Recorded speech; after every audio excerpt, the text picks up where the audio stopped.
buat diskusi tentang kebijakan moneter nih. Kalian tahu gak sih tentang kebijakan moneter? Kebijakan moneter itu seperti pinjaman uang. Apa iya? Menurut kamu gimana? Juga gak tahu, daripada kita gak tahu apa itu kebijakan moneter. Mari kita simak aja videonya. Selamat datang di video pembahasan kita kali ini. Topik yang kita bahas itu sesuatu yang sering kita dengar tapi belum sepenuhnya kita pahami, yaitu tentang kebijakan moneter. Apa sih itu kebijakan moneter dan bagaimana sih pengaruhnya terhadap ekonomi kita?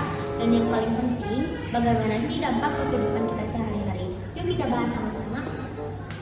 Bener banget, kayak kebijakan moneter itu ibarat pengendali lalu lintas ekonomi. Kalau diatur dengan baik, ekonomi bisa lancar.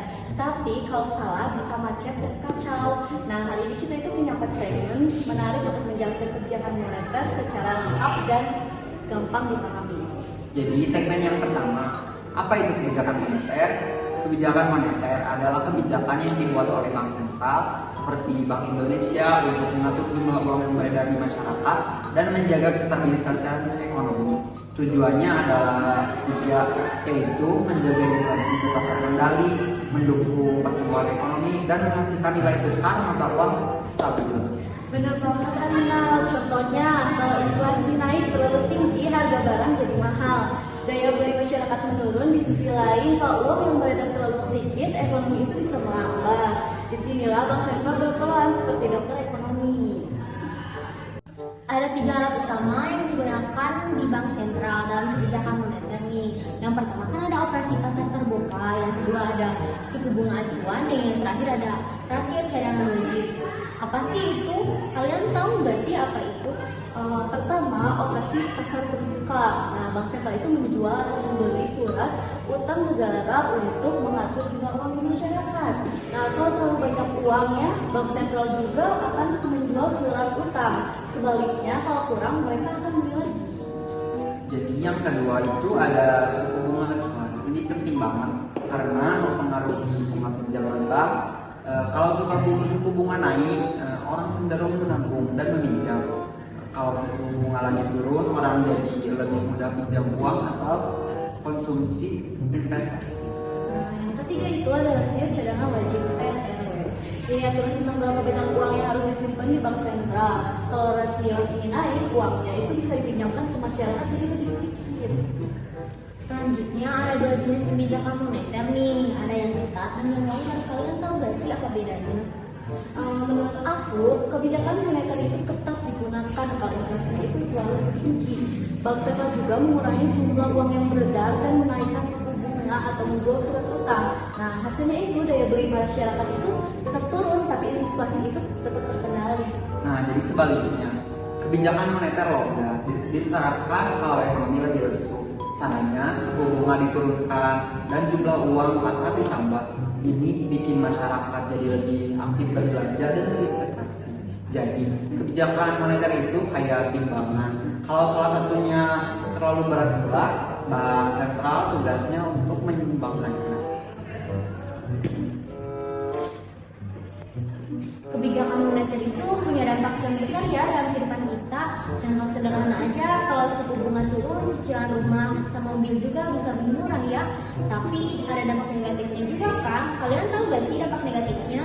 Kalau dampak negatifnya, kalau kebijakan terlalu longgar atau terlalu lama bisa muncul inflasi yang sangat tinggi. Harga barang naik terus, gaji gak cukup buat untuk membeli kebutuhan. Tapi kalau menurut aku itu, nah kebijakan itu terlalu ketat lama gitu loh. Ekonomi itu bisa mandek, pengangguran itu meningkat karena perusahaan sulit dapat pinjaman untuk berkembang. Makanya Bank Sentral harus sangat-sangat jeli. Mereka harus melihat situasi ekonomi secara keseluruhan sebelum membuat kebijakan dan sebelum mengeluarkan kebijakan itu. Oh, jadi kebijakan moneter itu penting banget ya untuk menjaga ekonomi kita tetap stabil, mulai dari pengaturan suku bunga, jumlah uang beredar, sampai ke dampak ke harga barang yang kita beli. Sekarang aku ingin menambahkan salah satu hal yang gak kalah penting, yaitu peran kita sebagai masyarakat dalam mendukung kebijakan moneter. Jadi kebijakan moneter bukan hanya soal tentang bank sentral saja, tetapi juga tentang cara berperilaku kita dalam mengelola keuangan.